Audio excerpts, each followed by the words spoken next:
Ratusan tahun setelah dunia modern dipenuhi dungeon dan hunter, sebuah portal misterius akhirnya berhasil ditembus oleh para agen elit asosiasi hunter. Mereka datang dengan persiapan penuh, mengira akan menghadapi monster tingkat tinggi. Namun apa yang mereka temukan justru membuat logika mereka runtuh. Di dalam portal itu, tumpukan mayat monster dan iblis peringkat es berserakan di mana-mana. Semua telah dihancurkan oleh satu sosok manusia, telanjang, berlumuran darah, dan memancarkan kekuatan yang tak masuk akal. Pria itu telah terjebak di dunia lain selama 300 tahun. Selama waktu itu, ia tidak pernah berhenti bertarung. Setiap hari adalah pertarungan hidup dan mati. Setiap musuh adalah pijakan untuk menjadi lebih kuat. Dunia itu memaksanya melampaui batas manusia. Hingga saat ia akhirnya berhasil keluar, standar kekuatan para hunter modern terasa seperti lelucon di matanya. Namun tak seorang pun tahu kisah aslinya, kisah yang dimulai jauh sebelum era dungeon. Saat ia membuka mata untuk pertama kalinya, dunia yang ia lihat sama sekali berbeda. Bukan reruntuhan, bukan neraka penuh monster, melainkan dunia yang terasa seperti dongeng.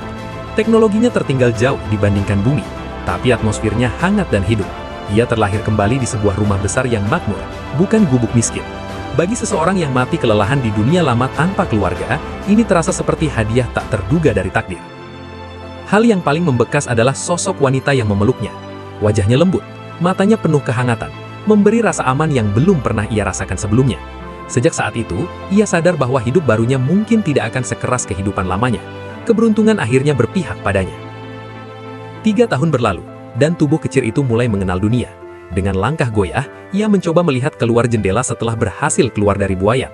Dunia di luar terlihat luas dan ajaib dari sudut pandang anak kecil. Namun petualangan singkat itu segera berakhir ketika keberadaannya diketahui. Meskipun begitu, rasa kagum terhadap dunia baru ini sudah terpatri kuat. Seiring waktu, potongan demi potongan kenyataan mulai tersusun. Keluarga tempat ia terlahir bukan sekedar kaya. Mereka adalah bagian dari Grand Duchy, keluarga bangsawan besar yang namanya dikenal di seluruh kerajaan. Identitasnya pun menjadi jelas. Ia adalah putra dari Grand Duke Dragonia, salah satu pilar utama kerajaan Lionheart. Sejak lahir, takdirnya sudah jauh di atas orang kebanyakan. 8 tahun kemudian, ia mengarahkan tekadnya pada jalan kesatria. Latihan pedang menjadi rutinitas, dan impian untuk berdiri sebagai pelindung kerajaan mulai tumbuh. Di dunia ini, kekuatan tidak hanya datang dari otot, tetapi juga dari energi seperti aura dan ki. Untuk membimbingnya, seorang kesatria suci legendaris dari istana kerajaan turun tangan langsung. Sir Gotik, simbol kekuatan dan iman, menjadi mentornya. Namun memasuki usia 14 tahun, mimpi itu berubah menjadi mimpi buruk. Pelatihan yang dijalani bukan lagi sekedar latihan, melainkan penyiksaan fisik dan mental. Sir Gotik bukan manusia biasa, melainkan monster berbentuk manusia. Setiap tebasan pedangnya cukup untuk membuat tubuh Leon terlempar tanpa perlawanan. Tidak peduli seberapa keras ia berusaha, jarak kekuatan di antara mereka terasa mustahil dijembatani. Menjadi kesatria di kerajaan ini bukan perkara gelar. Setiap orang harus membuktikan diri melalui misi berbahaya dan prestasi nyata. Sementara untuk menjadi kesatria suci, seseorang harus diakui oleh Holy Grail dan meminum air sucinya. Sebagai pewaris Grand Duke Dragonia, Leon tidak hanya dituntut kuat, tetapi juga harus siap memimpin wilayah besar di masa depan. Latihan itu terus berlangsung tanpa ampun. Satu ayunan pedang Sir Gotik selalu cukup untuk menjatuhkannya. Apa yang seharusnya menjadi jalan menuju kehormatan, justru terasa seperti hukuman tanpa akhir. Di balik tubuh mudanya yang terhempas berulang kali, tumbuh tekad dan amarah yang perlahan mengeras. Di saat-saat terlemah itu, ia hanya bisa berharap pada sesuatu yang lebih tinggi, agar penderitaan ini suatu hari berubah menjadi kekuatan yang pantas ditakuti dunia. Meski sejak awal tidak pernah benar-benar memiliki iman yang kuat pada para dewa, titik balik hidupnya datang ketika ia menginjak usia 16 tahun. Di bawah hujan badai yang mengguyur jalanan, sendirian dan basah kuyup, ia akhirnya menerima misi untuk mendapatkan berkat Sang Dewi. Langkah itu menjadi awal perjalanan sesungguhnya sebagai seorang kesatria yang ingin diakui oleh langit. Belum jauh melangkah, ia melihat kobaran api di kejauhan. Jeritan minta tolong menggema, menandakan desa yang diserang. Gerombolan orc menyerbu tanpa ampun. Di dunia ini, berkat Dewi tidak bisa diraih hanya dengan mengayunkan pedang. Nama harus dibangun, jasa harus dikumpulkan, dan perhatian para dewa hanya datang pada mereka yang membuktikan diri lewat darah dan pengorbanan. Serangan orc berkembang menjadi bencana besar. Situasi memaksa para kesatria elit turun tangan, termasuk Sir Gildas. Pasukan manusia terdesak ke sudut, namun di tengah kekacauan itu, Leon menemukan panggung pertamanya. Ia menerjang ke garis depan, mengayunkan pedang tanpa ragu, menumpahkan amarahnya pada para orc yang berani menginjak tanah kerajaan. Dunia semakin panas dan musuh tidak pernah habis. 4 tahun berlalu, di usia 20 tahun, Leon akhirnya berdiri langsung di hadapan sang dewi. Ariana bukan sekedar legenda, melainkan keberadaan nyata dengan cahaya yang menyilaukan. Ia memberinya ujian untuk membuktikan kehormatan dan tekadnya. Tanpa keraguan, Leon menerima tantangan itu. Semua luka, latihan brutal dan pertarungan berdarah akhirnya terbayar ketika ia diakui sebagai kesatria suci. Sejak saat itu, hidupnya berubah menjadi badai perang. Ia membantai orc tanpa henti, memusnahkan sarang goblin dan menghancurkan kultus-kultus jahat yang menggerogoti dunia dari balik bayangan. Namanya melambung sebagai War Knight, gelar yang memberinya wewenang memimpin para kesatria lain. Dalam perjalanan itu, lebih dari 700.000 orc tumbang oleh pedangnya. Saat usianya menginjak 35 tahun, dunia kembali kehilangan pelindungnya. Seorang santo hidup dan setengah dewa gugur dalam pertempuran melawan iblis agung yang dipanggil oleh kekaisaran. Dengan musnahnya bangsa orc, ancaman iblis justru semakin merajalela. Umat manusia kembali menggantungkan harapan pada para dewa. Leon hanya bisa memendam amarah pada para penyihir ceroboh yang membuka jalan menuju kehancuran. Tahta kerajaan pun kosong. Seorang kesatria suci baru harus dipilih untuk melanjutkan warisan Lionheart. Pilihan sang dewi jatuh pada Liondrau. Ia menerima panggilan itu dengan sumpah untuk tidak pernah mengecewakan rakyatnya. Sebagai bukti, Ariana menganugerahainya pusaka suci Lionheart dan amanah untuk menjaga Holy Grail. Sejak saat itu, Leon naik sebagai Grand Duke Draunia sekaligus Raja Kerajaan Lionheart. Puluhan tahun berlalu dalam darah dan peperangan. Di usia 80 tahun, ia telah melewati 3 perang besar melawan sisa orc, menghadapi manusia bengkok yang bereinkarnasi menjadi iblis agung, serta kekacauan yang terus dipicu oleh kekaisaran. Ia menyalahkan kejatuhan mereka pada eksperimen sihir gelap dan pengkhianatan pada para dewa. Amarahnya memuncak, dan ia mengangkat panji perang memanggil para kesatria untuk menaklukkan sumber kejahatan itu. Pada usia 96 tahun, dunia diguncangkan tragedi terbesar. Seorang gila yang terobsesi dengan kekekalan memicu bunuh diri massal di ibu kota, mengorbankan 3 juta nyawa demi memanggil penguasa kekacauan. Dengan pedang suci yang masih berlumuran darah orc, Leon memimpin pasukannya menuju kekaisaran. Memasuki usia 121 tahun, dunia berada di ambang kehancuran total. Di tengah medan perang yang sekarat, Leon berpamitan pada putranya, meninggalkan pesan agar bangga pada kematian ayahnya yang terhormat. Ia lalu membakar semangat para kesatria, mengingatkan bahwa kehormatan belum mati, meski dunia hampir runtuh. Dewi, pemegang pedang, tombak dan cawan suci berdiri bersamanya hingga akhir. Musim dingin itu menjadi saksi pertempuran terakhir. Pasukan Leon menghadapi miliaran iblis yang menyebar di seluruh penjuru bumi. Budak barbar dijadikan tameng hidup, sementara kesatria sipil dengan tombak dan perisai gugur berdampingan dengan kesatria pilihan para dewa. Leon terus menghancurkan iblis dan iblis agung, memperlihatkan makna sejati dari seorang kesatria suci. Di usia 256 tahun, gerbang iblis terakhir akhirnya dihancurkan. Tak ada lagi jalan kabur bagi sisa kegelapan. Hingga 300 tahun berlalu, seseorang melihat sosok prajurit bercahaya yang menebas iblis agung hanya dengan satu ayunan. Saat ditanya siapa dirinya, Leon melangkah maju bak matahari terbit, menyatakan dirinya sebagai Raja Leon Draunia Lionheart, kesatria agung dan pembawa kehendak kuil suci. Tahun itu menandai kembalinya Night King. Setelah membasmi seluruh iblis, ia akhirnya bertemu kembali dengan manusia bumi. Tak lama kemudian, sebuah gerbang misterius terbuka di pusat Seoul, diklasifikasikan sebagai ancaman Black Rank tak teridentifikasi. Seluruh dunia mundur takut.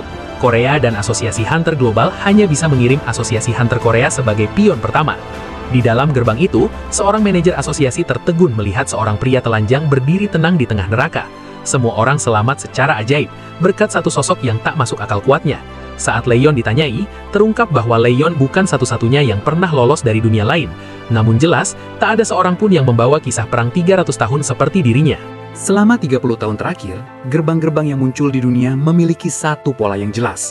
Di balik setiap gate, selalu ada dunia yang sekarat, atau bahkan sudah hancur sepenuhnya. Terkadang, ada penyintas yang berhasil kembali dari alam iblis dengan kekuatan gila yang masih melekat di tubuh mereka.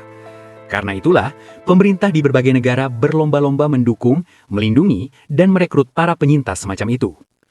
Han Hari langsung menyadari potensi Leon. Namun, lebih dari sekedar potensi, ia tahu pria ini adalah sesuatu yang jauh berbeda. Jinsu pun tak kalah terkejut. Para hunter peringkat A saja harus mempertaruhkan nyawa hanya untuk menghadapi iblis tingkat tinggi. Sementara Leon menjatuhkan makhluk semacam itu dengan satu tebasan. Monster yang bahkan membuat hunter S-Rank gemetar tidak berarti apa-apa baginya. Meski begitu, Jinsu merasa tidak nyaman. Bukan soal kekuatan, melainkan sikap Leon yang benar-benar bertingkah seperti bangsawan sejati. Han Hari menganggapnya sepele, berpikir bahwa pria sekuat itu mungkin hanya aneh tapi berhati baik. Dugaan itu runtuh seketika ketika mereka tiba di fasilitas asosiasi. Leon langsung memarahi para pekerja dan menghancurkan kaca penguat yang bahkan serangan monster pun tak mampu meretakkannya. Jelas sudah, ini bukan sekedar orang kuat. Ini adalah makhluk dengan rasa superioritas yang mengerikan. Beberapa menit sebelumnya, di ruang interogasi, Leon merasa asing. Ia mengingat kehidupannya sebagai pria 20-an yang mati karena kerja berlebihan, bereinkarnasi ke dunia lain, menjadi kesatria dan raja, memerintah lebih dari 1 abad, lalu menghabiskan 200 tahun membantai iblis. Kini ia kembali ke bumi, dan bersyukur masih mengingat sedikit tentang dunia ini. Ia pun memutuskan untuk menyembunyikan identitas lamanya. Bagaimanapun, legenda Night King terdengar jauh lebih megah dibandingkan kisah pegawai kantoran yang mati kelelahan.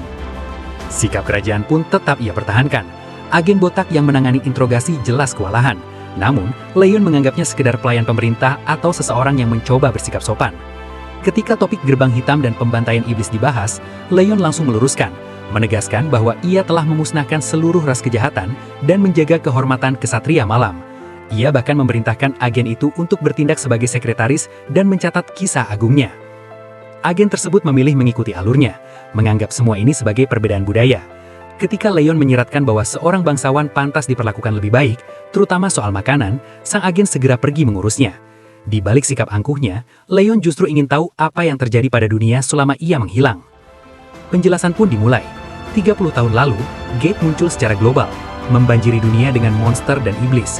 Setelah korban besar berjatuhan, manusia menyadari bahwa setiap gate memiliki tema tersendiri, dan jika dibiarkan, dungeon di dalamnya akan meledak, melepas bencana ke dunia nyata. Mendengar itu, Leon tenggelam dalam pemikiran, membandingkan fenomena gate dengan kehancuran dunia lamanya akibat invasi iblis. Semuanya terasa seperti ujian untuk memaksa umat manusia menjadi lebih kuat. Makanan pun akhirnya tiba. Aroma kaldu tulang yang dimasak berjam-jam dengan bumbu sempurna langsung menghantam indranya. Kimchi renyah di sampingnya membuat ingatan lamanya sebagai buruh muncul kembali. Ini adalah makanan penghibur, hampir terasa sakral. Namun, harga diri kerajaan memaksanya menahan reaksi.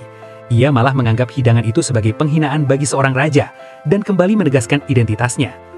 Leon Draconia Lionheart, bangsawan dari dunia lain, pelindung Holy Grail pilihan dewa, pemegang pedang dan tombak suci, pembantai jutaan iblis, sejarah hidup dari perang 300 tahun. Baginya, dunia ini rusak karena kehilangan iman, dan sebagai raja, ia merasa berkewajiban membimbing mereka yang tersesat.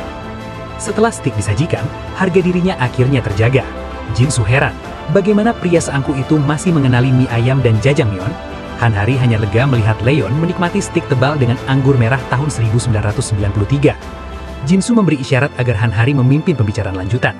Meski jelas terlihat ia gugup menghadapi cara bicara Leon yang kuno dan berwibawa.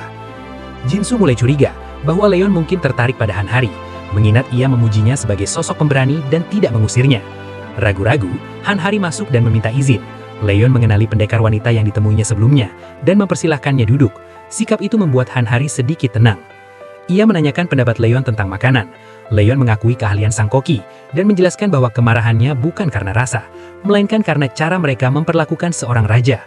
Baginya, cara memperlakukan bangsawan asing mencerminkan martabat suatu negara. Han Hari pun menyadari betapa tidak sopannya sikap mereka sejak awal. Leon memaafkannya, mengingat namanya dan mengetahui bahwa bumi kini diteror oleh iblis. Han Hari lalu menyampaikan misi utamanya, yaitu merekrut Leon ke Asosiasi Hunter Korea Selatan. Ia secara resmi menanyakan apakah Raja Leon bersedia bergabung. Leon memahami betul bahwa perang intelijen 21 adalah tentang mengamankan penyintas kuat untuk kepentingan negara. Ia tahu, jika tinggal, ia pasti akan bertarung. Namun, seorang raja tidak bisa tunduk pada militer negara lain. Karena itulah, ia memutuskan untuk membentuk ordo kesatrian sendiri di dunia ini. Han Hari menerima keputusan itu tanpa banyak bantahan. Ia tahu tak ada argumen yang bisa menggoyahkan tekad seorang raja. Belakangan, Jinsu berkomentar bahwa setidaknya Leon tidak jatuh ke tangan negara atau guild lain. Han Hari sendiri tak percaya bahwa sebuah asosiasi yang terikat pemerintah harus menunduk pada satu orang. Dengan semangat menyala, ia bahkan mengecam guild-guild besar yang menggunakan uang dan kekuasaan untuk membeli para penyintas kuat. Saat Jinsu hampir saja membongkar sesuatu tentang Phoenix Guild, lantai tiba-tiba bergetar hebat. Alarm darurat langsung menyala. Laporan masuk menyebutkan telah terjadi dungeon break di Hanum Plains. Situasi ini jauh lebih berbahaya dari sekedar insiden biasa. Jika dungeon pecah di dekat lumbung pangan utama, wabah demonic contamination bisa merusak lahan dan menghancurkan produksi makanan nasional. Han-Hari langsung menyadari tingkat keparahan situasi. Ia tahu bahwa S-Rank Hunter Lee Yong-wan dari Phoenix Guild sebenarnya cukup kuat untuk menutup gate berwarna oranye sendirian. Jinsu justru semakin curiga. Semua ini terasa terlalu disengaja. Leon yang mendengar pembicaraan itu langsung menangkap inti masalahnya. Jika dungeon break benar-benar terjadi, bukan hanya monster yang muncul, tetapi tanah akan tercemar, tanaman membusuk, dan kelaparan bisa menyusul. Ia pun memutuskan untuk turun tangan, terlebih karena wilayah itu bukan berada di bawah perlindungan dewi yang ia kenal. Tak lama kemudian, mereka tiba di lokasi. Sementara dungeon di belakangnya terus merusak inti wilayah. Dialah Lee Yong-wan, S-Rank Hunter sekaligus Guild Master Phoenix Guild.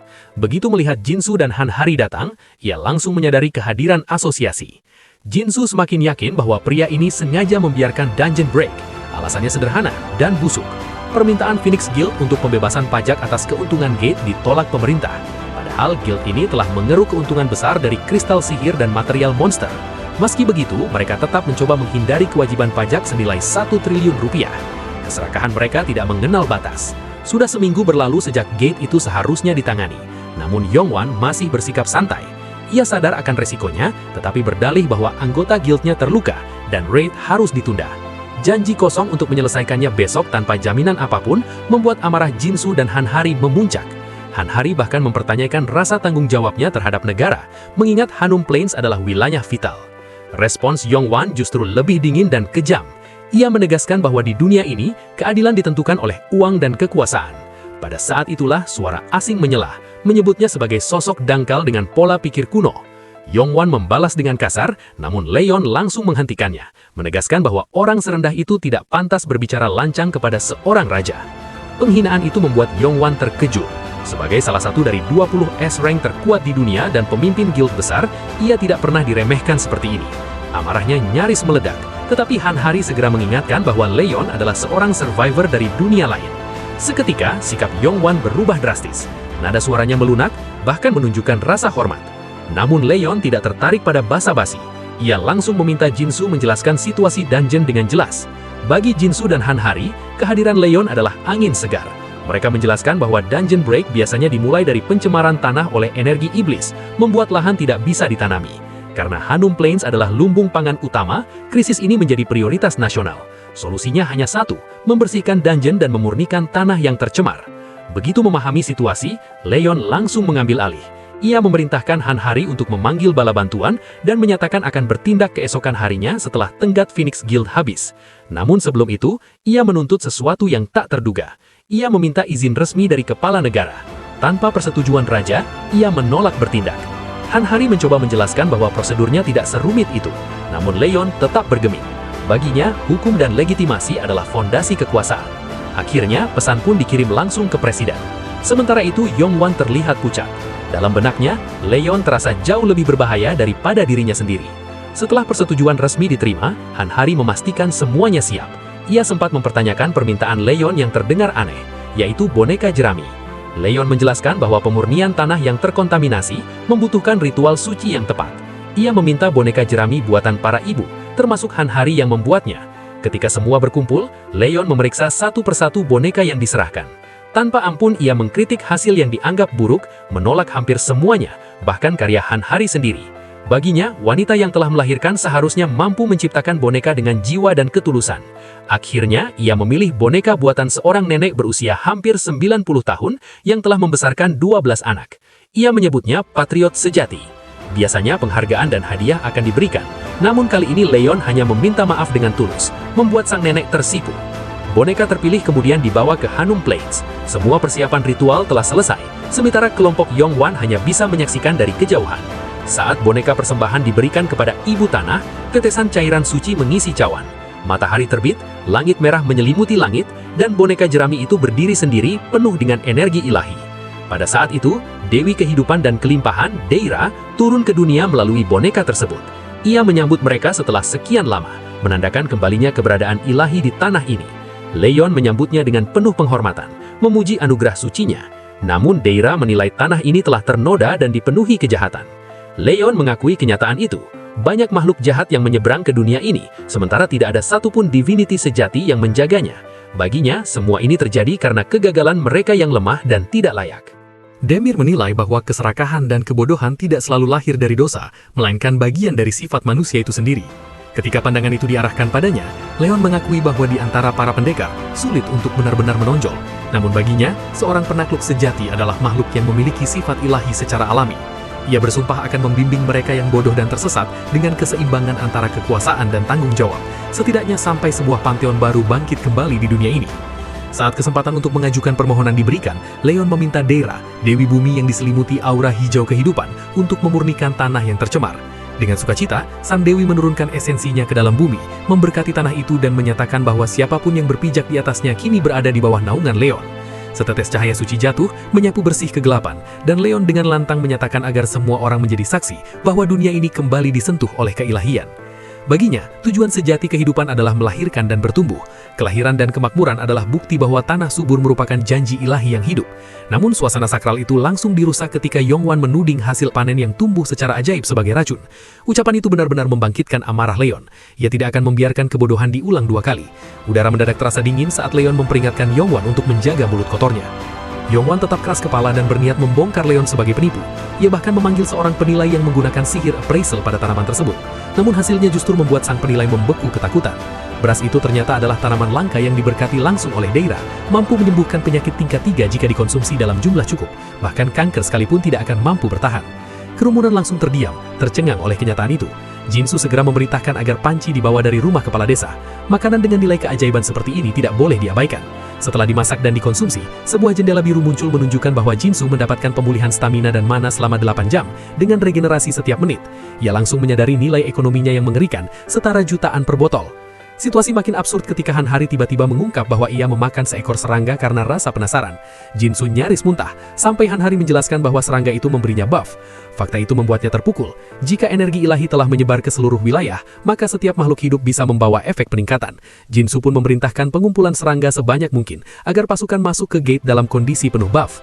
Semangat tim raid asosiasi Hunter langsung membara. Saat Deira bersiap kembali, Leon mengucapkan terima kasih atas cinta ilahi yang dianugerahkan. Pesan terakhir sang Dewi sederhana namun bermakna, agar ia tetap terjaga dengan baik dan cukup makan. Ketika Han Hari bertanya maksudnya, Leon menjelaskan bahwa kehidupan dan kata-kata yang bermakna dibangun di atas kekuatan ilahi. Setelah semua prajurit selesai makan, fokus pun dikembalikan ke Dungeon Gate. Di sisi lain, Yongwan diliputi amarah. Ia kesal karena seorang survivor telah merusak rencananya. Dalam hatinya ia berharap Leon mati saja, agar pemerintah terpaksa menyetujui tuntutannya. Namun sebuah ide muncul. Ia menenangkan anak buahnya, yakin bahwa gate itu sudah setengah dibersihkan. Dengan hanya satu hunter aklas, Han Hari menyanggap Leon hanyalah tipe pendukung yang berkebetulan, tanpa kemampuan tempur nyata. Leon memimpin pasukan bumi memasuki gate dan segera menyadari pola yang familiar. Gate hanya akan tertutup jika bos terakhir dikalahkan, atau misi utama diselesaikan. Sistem itu justru membuatnya tertarik. Namun ada satu hal yang tidak dijelaskan sebelumnya. Dungeon ini dipenuhi musuh yang datang bergerombol. Mereka menemukan kerangka hangus, kemungkinan sisa dari mereka yang gagal sebelumnya. Monster di dalam terus bermunculan. Han Hari menjelaskan bahwa biasanya membunuh monster akan mengurangi jumlahnya. Namun untuk undead seperti skeleton, zombie, atau iblis, mereka akan terus bangkit sampai bos terakhir tumbang. Leon segera memahami bahwa satu-satunya jalan keluar adalah mengalahkan sang bos. Dugaan pun mengarah pada seorang necromancer sebagai dalang pasukan kerangka. Tiba-tiba, peringatan merah muncul. Dungeon break akan terjadi, memberi batas waktu 3 jam bagi semua orang di dalam. Target mereka adalah Komandan Undead, seorang kesatria tanpa kepala yang dikenal sebagai Dalahen, yang tengah bergerak bersama pasukannya.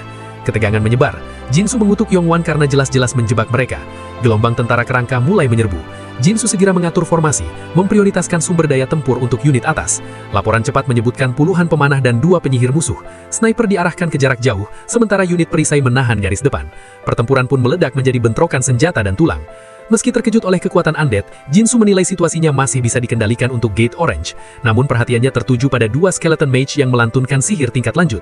Ia bergerak cepat menarik agro mereka. Serangan sihir pun dilepaskan, namun berkat perlengkapan mahal, ia keluar nyaris tanpa luka.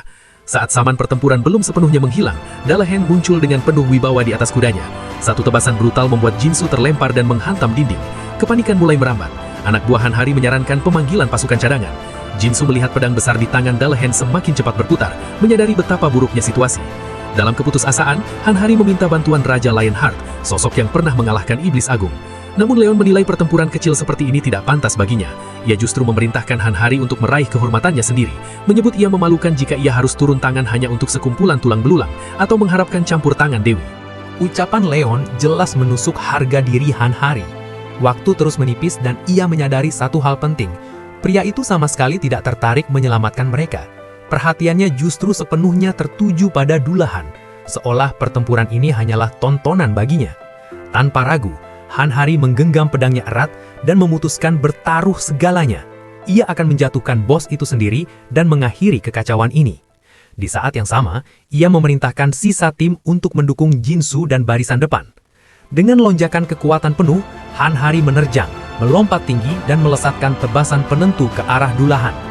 Namun serangannya ditahan dengan mudah. Tetap pada rencananya, Hanhari berusaha memisahkan Dullahan dari pasukan undead apapun resikonya. Dalam sekejap, Dullahan melemparkan kepalanya sendiri untuk menghalangi pandangan. Serangan tak terduga itu membuat Hanhari lengah dan tubuhnya dihantam keras ke dinding. Meski begitu, ia berhasil memaksa Dullahan menjauh dari medan utama. Dengan napas membara, Hanhari mengerahkan kekuatan mentahnya, menyadari bahwa daya ledaknya terlalu besar untuk ditahan makhluk undead biasa. Api melalap tubuh bos itu, membakarnya hingga hangus. Ia bersiap mengakhiri semuanya dengan satu tebasan terakhir. Namun serangan itu justru ditahan oleh sisi tumpul pedang besar Dullahan. Situasi berubah drastis. Dalam sepersekian detik, Hanhari berada di ambang kematian, tepat sebelum pedang raksasa itu menebas tubuhnya. Pada saat itulah, Leon bergerak. Bukannya panik, ia justru bertepuk tangan, mengagumi teknik pedang satu tangan Dullahan. Ia menyadari bahwa sosok ini pasti pernah menjadi kesatria bangsawan sejati. Bahkan, ia meminta maaf karena sempat mengira Dullahan hanyalah undead rendahan. Kemudian, Leon melemparkan tantangan duel kesatria yang sesungguhnya. Keheningan langsung menyelimuti medan perang. Yang lebih mengejutkan, Dullahan menerima tantangan itu. Ia turun dari kudanya, dan Leon menyambutnya sebagai kesatria kehormatan. Menyadari gaya pertarungan lawannya, Leon menuntut duel yang adil dengan dua pedang, bukan sekedar teknik satu tangan. Dullahan tetap diam, namun sikapnya sudah cukup menjadi jawaban.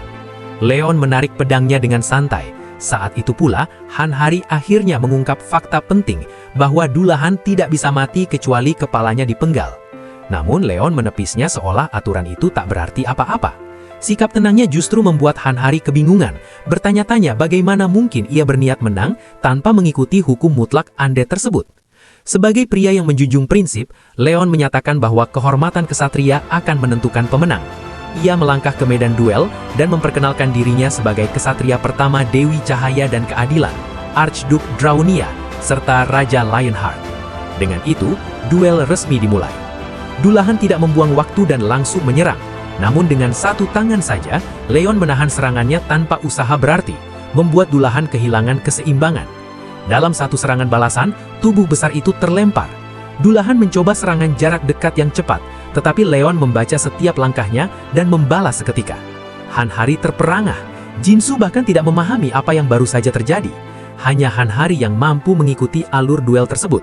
Leon memindahkan titik berat, mengikat pelindung pedang tepat saat kontak, lalu menyusul dengan tebasan silang sempurna, teknik beresiko tinggi yang jarang berani dilakukan. Sudah sangat lama Dullahan menghadapi kesatria sejati dalam duel yang benar. Meski menyadari ini bisa jadi cara Leon menghentikan kekacauan tanpa pertumpahan darah lebih lanjut, ia tetap terpesona oleh sikap tegap dan aura veteran yang jelas telah melewati ratusan pertempuran. Saat Leon kembali menahan dan memukul mundur serangan untuk ketiga kalinya, ia dengan tenang menanyakan apakah Dullahan masih ingin melanjutkan.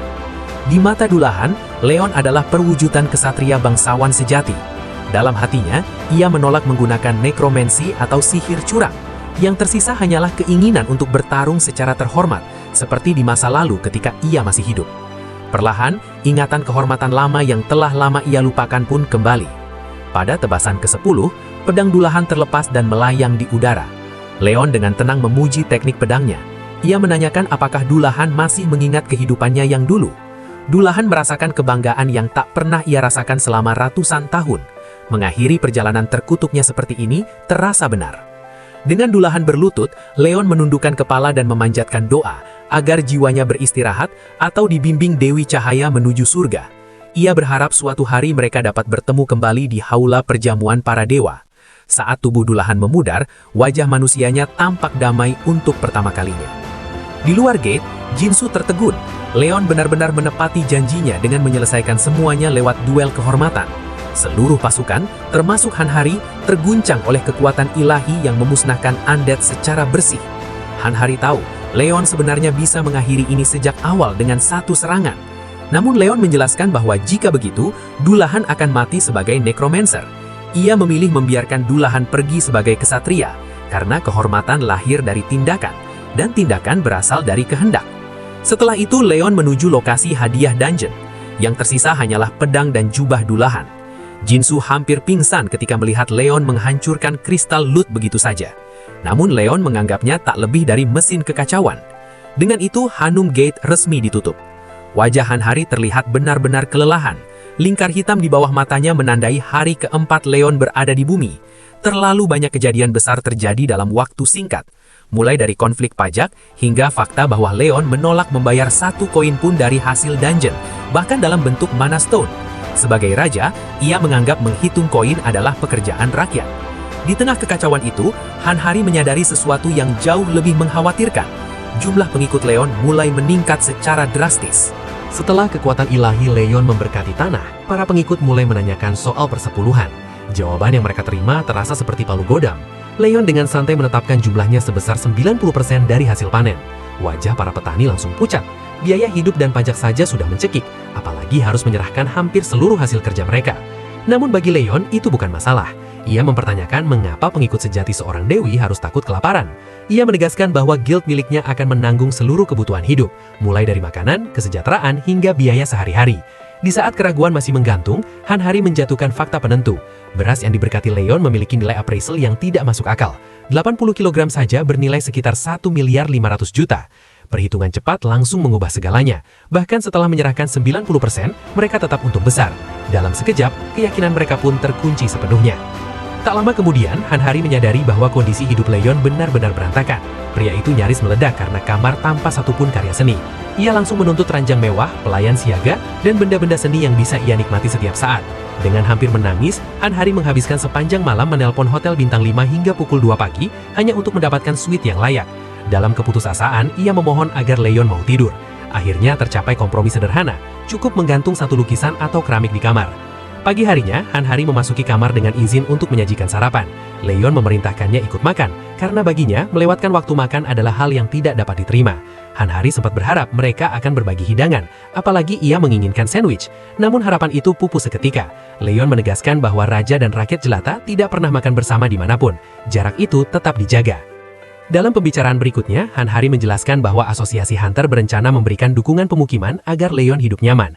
Leon menyukai ide itu dan menyerahkan pengurusannya padanya. Soal hasil dungeon, ia mempercayakannya pada Han Hari, kecuali satu hal, jubah Dullahan akan tetap ia simpan. Lokasi tempat tinggal baru pun dipilih, dekat dengan kantor Asosiasi Hunter dan bahkan dilengkapi helipad. Namun kerahasiaan rencana itu runtuh ketika seorang pria asing tiba-tiba menyapa Han Hari dengan akrab. Ia memperkenalkan diri sebagai Park Jong-chan, Direktur Dujong Food of the Future. Han Hari terkejut. Dujong Group adalah salah satu dari 3 chaebol terbesar di negara itu. Lebih mengejutkan lagi, Jong-chan langsung mengenali Leon sebagai survivor. Ia mencoba berjabat tangan, namun bagi Leon itu adalah bentuk ketidaksopanan. Han Hari segera memindahkan Leon ke tempat barunya, meyakinkannya bahwa sewa dan kebutuhan hidup selama 1 tahun penuh akan ditanggung. Namun dalam benaknya, satu pertanyaan terus berputar. Bagaimana informasi ini bocor, padahal identitas survivor seharusnya dirahasiakan dengan ketat? Untungnya, Leon sama sekali mengabaikan Jong-chan. Namun rasa penasaran Han Hari tak hilang. Ia tidak mengerti mengapa seorang pebisnis tertarik dengan Leon. Di sisi lain, Leon menilai motif orang seperti Jong-chan selalu berpusat pada keuntungan, apalagi mereka memiliki lahan di Hanum Plains. Jawabannya segera terungkap. Tim intelijen melakukan kesalahan fatal. Seorang streamer merekam seluruh kejadian. Meski pemerintah memintanya menghapus video, seorang petani bernama Park justru mengunggah ulang bagian saat Leon menciptakan mukjizat. Sementara itu, Jong-chan memerintahkan tim ilmuwannya untuk memastikan apakah keajaiban beras itu nyata. Laporan demi laporan masuk. Tikus percobaan menunjukkan hasil luar biasa. Bahkan seekor anjing sekarat pulih total setelah memakannya.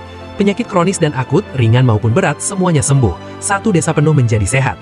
Tak ada uji klinis manusia, namun hasilnya sudah terlalu jelas. Jong-chan menyadari bahwa semua ini seharusnya menjadi miliknya, jika saja bukan karena survivor sok agung bernama Leon. Amarahnya memuncak saat mengingat bagaimana ia dipandang rendah sebagai pedagang biasa. Sekretarisnya menegaskan bahwa potensi beras itu tak terukur. Mereka harus mendapatkannya apapun caranya. Bahkan jika Leon memandang rendah mereka, Zhongchan tak berniat mundur. Ia berniat bertemu langsung dan menghancurkan Leon dengan apa yang ia percayai paling ampuh, kejutan budaya dan kekuatan kapital. Sementara itu, Leon memiliki 3 tujuan besar sejak kembali ke bumi. Pertama, menyebarkan iman kepada divinitas sejati. Menurutnya, meski dunia ini dipenuhi dewa dan pemuja, tidak ada kehadiran ilahi yang benar-benar nyata. Penyakit dan tanah yang membusuk adalah buktinya. Dunia ini membutuhkan berkat sejati, dan untuk itu iman harus tumbuh. Kedua, ia berniat membentuk Knights Templar. Di dunia tanpa prajurit berkekuatan ilahi, Leon sebagai penjaga Holy Grail dan Raja Lionheart memposisikan dirinya sebagai setengah dewa. Para Templar kelak akan menjadi prajurit suci, para santo yang menebar ketakutan di hati kejahatan. Ketiga, ia ingin merebut kembali kekuatan ilahi dan membesarkan para Templar untuk membersihkan seluruh kegelapan yang merajalela di bumi. Ia tahu keseimbangan antar dewa dan penyebaran iman adalah satu-satunya cara membangun tatanan suci ini. Meski mengakui bahwa rencana itu mungkin terlalu besar bagi dunia modern, Leon tetap menganggapnya sebagai kewajiban mutlak. Di saat itu pula, Han Hari memberitahu bahwa ada pihak yang secara resmi meminta audiensi. Cara mereka mengikuti prosedur membuat Leon menghormatinya. Tak lama kemudian, Park Zhongchan akhirnya berdiri di hadapan Leon Draunia Lionheart dengan senyum sopan di wajahnya dan ambisi besar tersembunyi di balik mata. Kali ini, Zhongchan datang dengan penuh percaya diri, membawa hadiah mencolok yang menurutnya mustahil pernah dilihat Leon sebelumnya. Anak buahnya meletakkan sebuah kotak perak ramping dengan desain futuristik. Zhongchan yakin siapapun pasti akan terpukau. Dalam benaknya, Leon akan terkesima, lalu berakhir memohon agar dikelola oleh Du Zhongzhou. Namun, yang terjadi justru sebaliknya. Leon menerima hadiah itu tanpa melirik sedikit pun, seolah menerima barang remeh, bahkan bersikap seperti sedang memberi kehormatan besar pada Zhongchan. Kepercayaan diri sang direktur langsung goyah. Ia bertanya-tanya, mengapa Leon tidak mau melihatnya? Jawabannya tidak pernah datang. Leon hanya menyuruh Han Hari untuk mengurusnya. Begitu Han Hari menyentuh kotak itu, penutupnya terbuka dengan sendirinya. Di dalamnya tersimpan senjata elit terbaik milik Du Zhongzhou. Zhongchan dengan bangga mempersilahkan Leon memilih apapun yang ia inginkan. Han Hari langsung mengenali perlengkapan kelas atas itu, karya master pandai besi legendaris Du Zhong. Senjata-senjata yang bahkan uang tidak selalu bisa membelinya. Zhongchan menyombongkan diri, menyebut semuanya sebagai puncak teknologi dan kekuatan. Dengan Leon yang kini mengurus pangan, senjata seperti ini seharusnya sangat berguna. Han Hari sendiri sulit percaya, Du Zhong Group menyerahkan senjata unik rank mereka begitu saja. Namun rasa bangga itu hancur seketika ketika Leon menyebut semuanya sebagai rongsokan tak berguna. Kata-kata itu menghantam Zhongchan lebih keras daripada tamparan. Bahkan Han Hari terdiam tak percaya. Leon menjelaskan bahwa pedang yang tidak pernah dimandikan cahaya bintang atau diberkati kekuatan ilahi tidak memiliki arti apapun. Ia mempertanyakan apakah senjata seperti itu hanya diciptakan untuk membantai binatang. Zhongchan mulai ragu, bertanya dalam hati apakah pria ini serius menyuruhnya menjemur pedang dan berdoa padanya. Leon justru menyebutnya tak beriman, tipe orang yang gemar memamerkan benda berkilau tanpa makna sejati. Di saat itu, Leon menarik pedangnya sendiri langsung dari sebuah portal, seolah mempertunjukkan sihir. Bilahnya terlihat tua dan sederhana.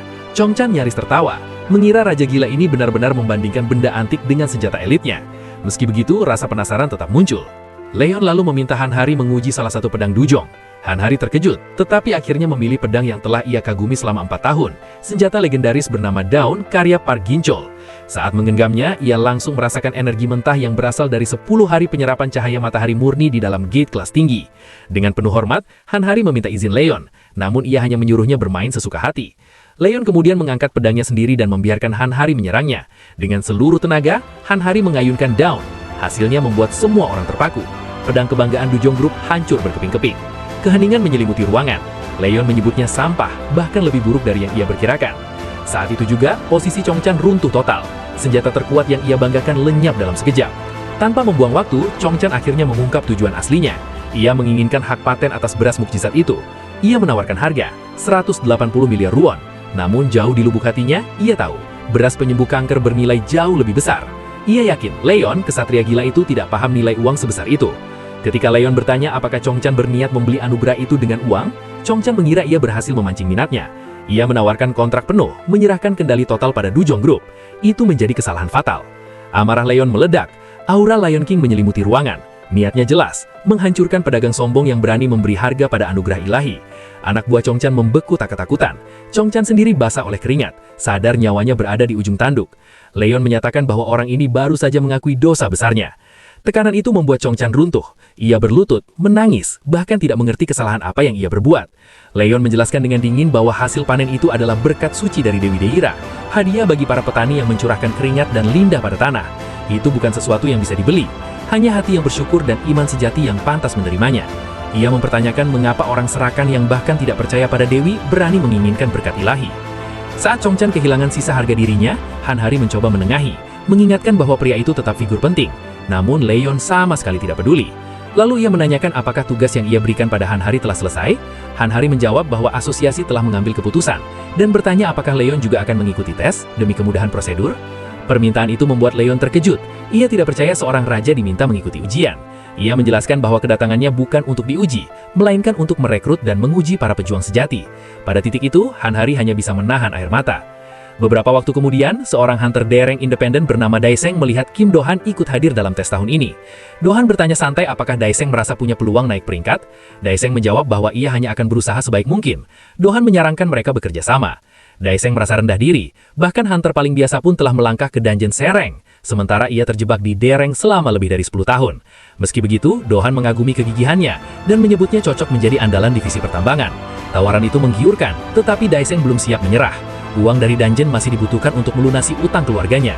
Di tengah kerumunan, perhatian mereka tertarik pada satu sosok asing. Leon berdiri dengan aura bangsawan dari kisah fantasi Eropa. Penampilannya bisa saja terlihat seperti raja, atau seperti orang tanpa sepeser pun. Do-han mencoba membuka percakapan, namun Leon langsung memotongnya tanpa basa-basi, mengingatkan seorang rakyat jelata untuk tahu tempatnya. Sikap dingin itu membuat Do-han terpaku. Ia buru-buru menyalahkan kesalahpahaman bahasa, sementara Daesung ikut memainkan peran canggung agar suasana tidak semakin buruk. Namun saat Leon melirik Daesung, ada sesuatu yang langsung mengguncang batinnya. Berdiri di dekat pria itu, terasa seperti dihantam tekanan berat yang membutakan, seolah keberadaan Leon sendiri menekan nafas dan pikiran. Nama Daesung dipanggil ke ruang 2 untuk wawancara. Sementara itu, Leon menunggu dengan wajah datar, sama sekali tidak terkesan oleh kumpulan hunter peringkat rendah dan para awakener baru. Hingga akhirnya, nomor 77 muncul di layar. Giliran Leon menuju ruang 9. Begitu masuk, ia menetapkan aturan dengan tegas. Semua orang harus menyapanya sebagai yang mulia. Suasana ruangan langsung berubah. Ketika diminta menempelkan tangan pada pemindai, Leon mengira alat itu akan membaca statusnya. Namun begitu menyadari maksud sebenarnya, ia langsung tersinggung. Ia memarahi mesin dan staf karena berani menilai seorang kesatria. Sesuatu yang menurutnya hanya pantas dilakukan oleh sesama kesatria atau para dewa. Staf yang kebingungan menanyakan tujuan kedatangannya. Leon menjelaskan bahwa ia bukan datang untuk diuji, melainkan untuk mencari prajurit yang layak. Sayangnya, kelompok ini sama sekali tidak memenuhi ekspektasinya. Ketertarikannya justru muncul saat mendengar adanya tahap berikutnya berupa uji gate. Di sanalah, menurutnya, bakat sejati bisa terlihat. Daesung tahu bahwa sebagian besar gate yang sudah ditaklukkan akan disegel, kecuali beberapa yang sengaja dibiarkan untuk keperluan tes. Mengingat pengalaman tahun lalu, ia sadar harus tampil luar biasa jika ingin benar-benar menonjol. Jinmi dan Tahun terlihat santai, seperti pemula polos yang belum menyadari bahaya sesungguhnya. Bersama Daesung, ada seorang pria tua sekitar 60 tahun yang berjalan santai seolah sedang menikmati taman. Mayoritas peserta tampak berada di peringkat C atau D. Daesung juga melihat pekerja asing yang sebelumnya ia temui di lobi. Wajahnya muda, tampak seperti pemula juga. Dengan tim yang penuh pendatang baru, Daesung mulai meragukan kelancaran raid ini.